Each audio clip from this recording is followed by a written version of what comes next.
wenn wir jetzt auf die Erde kommen wollen, dann sind wir ja gar nicht die Einzigen, weil es ja ganz viele Seelen gibt. Und wenn wir sagen, dass wir hierher kommen und mithelfen wollen und hier was Gutes hinbringen wollen, dann ist das ja auch wie ein Geschenk, was wir mit uns mit auf die Erde nehmen.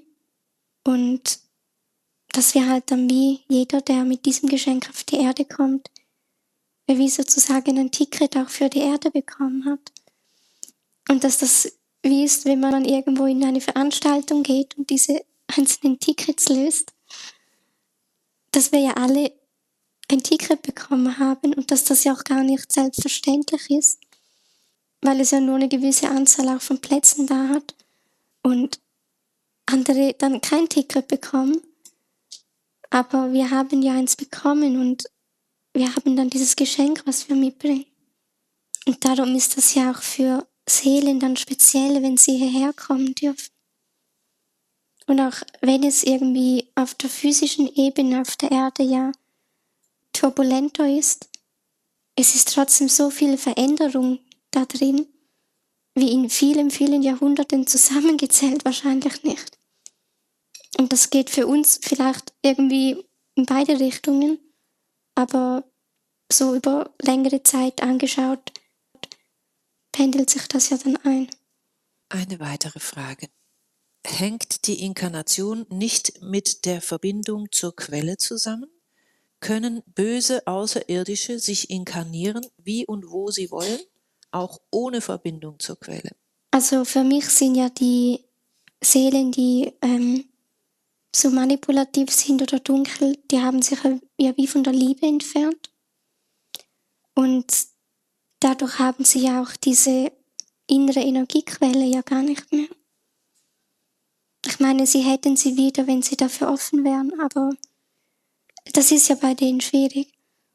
Und darum müssen sie ja wie im Außen auch Energie sammeln, dass sie wie für sich auch was haben, weil sie ja von sich selbst heraus wie gar nicht normal funktionieren können. Und ob diese Trennung zur Liebe, ob die automatisch bedeutet, dass sie 100% von der Quelle getrennt sind, weiß ich so nicht. Kann gut sein, dass sie auf einer sehr, sehr, sehr unbewussten Ebene da eine Verbindung haben. Das kann ich jetzt so nicht beurteilen. Aber die haben ja ein Bewusstsein und können dadurch sagen, sie wollen inkarnieren. Also das ist ja nicht so, dass die keine eigenen Entscheidungen haben. Aber wie ist es dann mit der Resonanz? Die können ja dann auch nur an einem Ort inkarnieren, wo die Resonanz stimmt. Also, oder sehe ich das falsch? Also wenn die Erde viel höher schwingen würde und unsere ganze Gesellschaft anders wäre, positiver, dann wären die nicht da. Das ist schon so. Das heißt, je mehr die Schwingung sich erhöht, desto weniger wird es solchen Wesen möglich, überhaupt hier zu inkarnieren. Mhm. Oder auch hier zu bleiben, weil die jetzt hier sind, wenn sie merken, bei ihnen geht es nicht auf, dann heißt das ja auch schon, dass sie Schwierigkeiten haben, hier zu sein.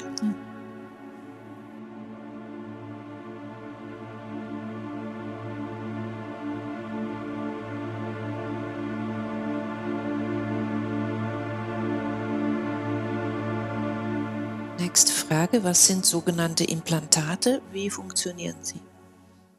Also es kommt wahrscheinlich darauf an, was man darunter versteht. Das sind ja wie so eingesetzte Programme. Ich finde Glaubenssätze irgendwie zu schwach, aber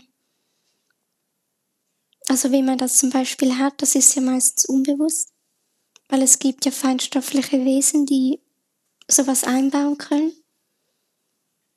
Oder ich denke, manche Menschen bauen das wahrscheinlich auch in andere Menschen ein. Das ist einfach wie so eine Art Programm, ja. Und das hat halt energetisch eine Form. Also kann man das energetisch sozusagen wieder ausbauen. Aber ist doch wirklich wie so ein Einbauen. Weil Energien sind ja nicht immer einfach so freischwebend, sondern die können ja auch Formen haben und die Wirkungen haben. Wie unterscheidet sich dann so ein Implantat von zum Beispiel einer anderen Programmierung, die wir jetzt einfach durch Erziehung oder Schule oder sonst irgendwas oder Erfahrungen mitgenommen haben? Also das kann sich teilweise überschneiden oder auch nicht. Also bei einem Implantat, da wird ja einfach was von außen eingesetzt, was man vielleicht in dem Moment nicht bewusst irgendwie als Glaubenssatz übernommen hat. Aber bei der Erziehung übernehmen wir ja auch vieles, weil da einfach Glaubenssätze entstehen. Weil wir Dinge von außen übernehmen oder lernen. Die einen sind hilfreich für uns und andere blockieren uns. Aber das sind ja vielfach einfach so Glaubenssätze. Auch wenn es schon auch geben kann, dass beide irgendwie zusammengehören. Aber wer setzt denn überhaupt Implantate? Eben, es gibt feinstoffliche Wesen, die das tun. Also das sind natürlich solche, die manipulieren. Die gibt es halt. Ja, müssen wir noch eine Weile klarkommen hier mit, ne? So, ja. Aber Also ich fand, früher gab es ja viel mehr Dunkelheit auf der Erde. es gab früher viel. Mehr Dunkelheit auf der Erde.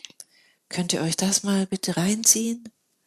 Du sagst solche Sachen manchmal in so einem Nebensatz und ich finde es so wichtig, dass du das ganz deutlich sagst. Es ist weniger Dunkelheit auf der Erde als noch vor ein paar Jahren. Ja, wenn man das energetisch anschaut, dann sieht man das.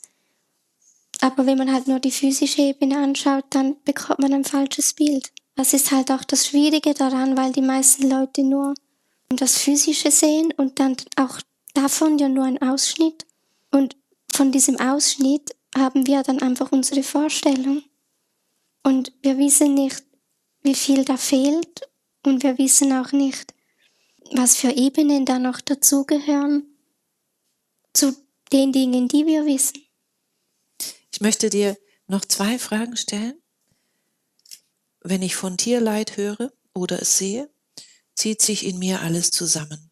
Es fällt mir sehr unleicht, den Raum zu halten, sei es nun ein gestrandeter Wal, ein Unfalltier, Tiere in Massentierhaltung etc. Ich mag auch gar nicht mehr mit Menschen Umgang haben, die Tiere essen. Und wie kann ich leichter mit dem Tierleid umgehen?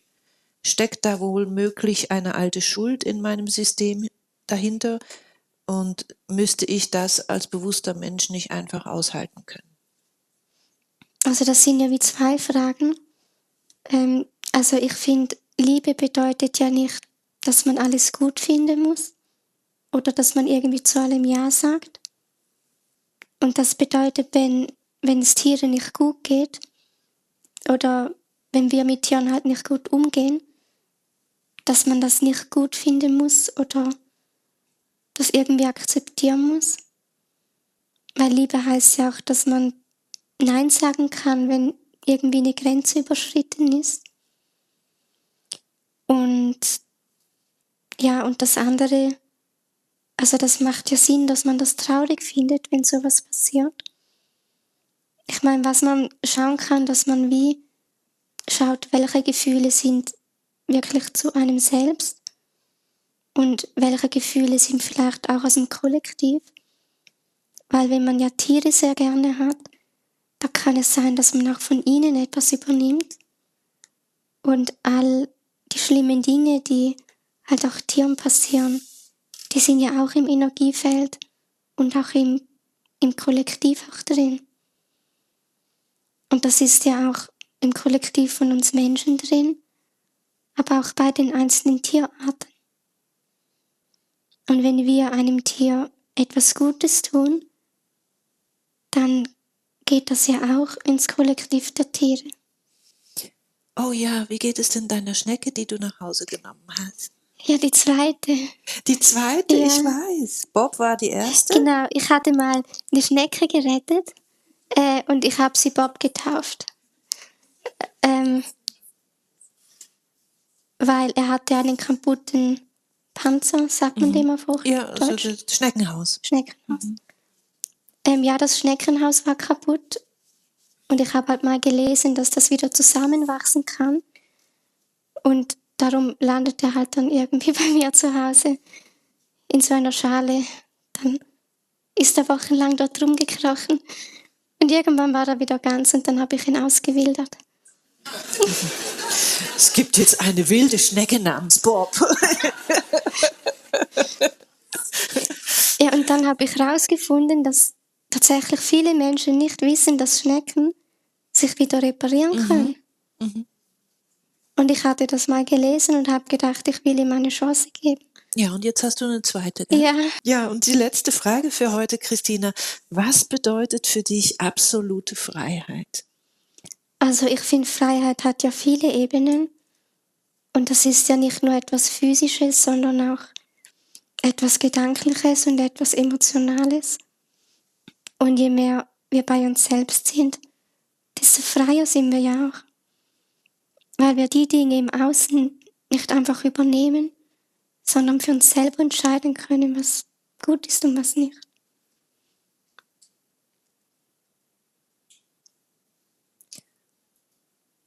Und zur absoluten Freiheit gehört ja eben auch, frei von Angst zu sein, oder? Und es ist ja auch die Freiheit, dass wie wir mit uns umgehen und mit unseren Gefühlen. Weil es gibt ja viele Menschen, die zum Beispiel aktuell auf der Welt, die vor etwas Angst haben. Aber wenn man sich überlegt, wie man damit umgeht, dann hat man schon viel mehr Freiheit. Also ich finde darum, die Freiheit fängt nicht dort an, wo man keine Angst hat, sondern dort, wo man sich halt überlegt, wie man damit umgeht. Weil wenn man denkt, dass die Freiheit dann anfängt, wenn keine Ängste mehr da sind, dann ist man ja auch schon nicht mehr frei.